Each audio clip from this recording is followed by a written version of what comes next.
అందరికీ నమస్కారం. Welcome to Satya kitchen.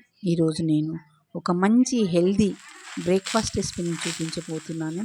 చేసుకోవడం కూడా చాలా ఈజీ. ఈ రెసిపీ 10 నిమిషాల్లో మనం చేసుకోవచ్చు. అంతేకాదు, బరువు తగ్గాలనుకునే వాళ్ళకి, షుగర్ కంట్రోల్లో ఉండాలన్నా, అలాగే థైరాయిడ్ పేషెంట్లకి ఇది చాలా మంచి రెసిపీ. మరి ఈ రెసిపీని ఎలా తయారు చేసుకోవాలో ఇప్పుడు చూద్దాం. ఇందుకోసం నేను 1 కప్పు ఉలువలు తీసుకున్నాను. ఉలువలు 2 రకాలు ఉంటాయండి, నల్లవి, ఎర్రవి. నేను ఎర్ర ఉలువలు తీసుకున్నాను. 1 కప్పు ఉలువలకి 1/2 కప్పు పెసర్లు, కొద్దిగా మెంతులు వేసుకోవాలి.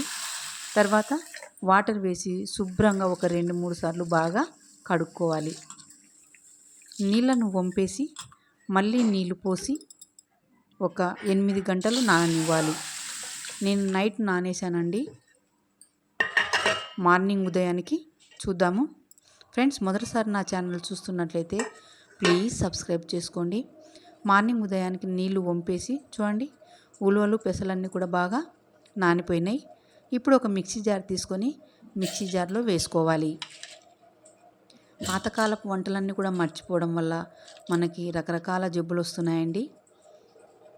మిక్సీలో వేసుకున్న ఉలువలతో పాటు పచ్చిమిర్చి, అల్లం ముక్కలు, అలాగే 1 స్పూన్ జీలకర్ర కూడా వేసుకోవాలి. ఇప్పుడు తగినన్ని నీళ్లు పోసుకుంటూ మెత్తగా రుబ్బుకోవాలి. కీళ్ళ నొప్పులు ఉన్న వాళ్ళకి కానీ చాలా మంచి రెసిపీ అండి. నడవలేని వాళ్ళు కూడా ఈ రెసిపీలు తింటే ఉపశమనం ఉంటుంది. నాకు ఇక్కడ 2 వాయిలు అయినాయండి. ఒక బౌల్లోకి మనం వేసుకోవాలి. తర్వాత ఎంత వీలైతే అంత మెత్తగా రుబ్బుకోవాలి. ఈ పిండిని బాగా కలుపుకొని ఒక బౌల్లోకి మనకి ఎంత కావాలో అంత తీసుకోవాలి. మిగతా పిండిని ఫ్రిడ్జ్లో పెట్టుకుంటే 4-5 రోజులు ఉపయోగించుకోవచ్చు. మనకు కావాల్సినంత పిండిని తీసుకున్న తర్వాత మన టేస్ట్ తగ్గట్టు ఉప్పు వేసుకోవాలి. తర్వాత కొంచెం వాటర్ వేసుకోవాలి. ఇవి మిక్సీ గిన్నె కడిగిన వాటర్ అండి.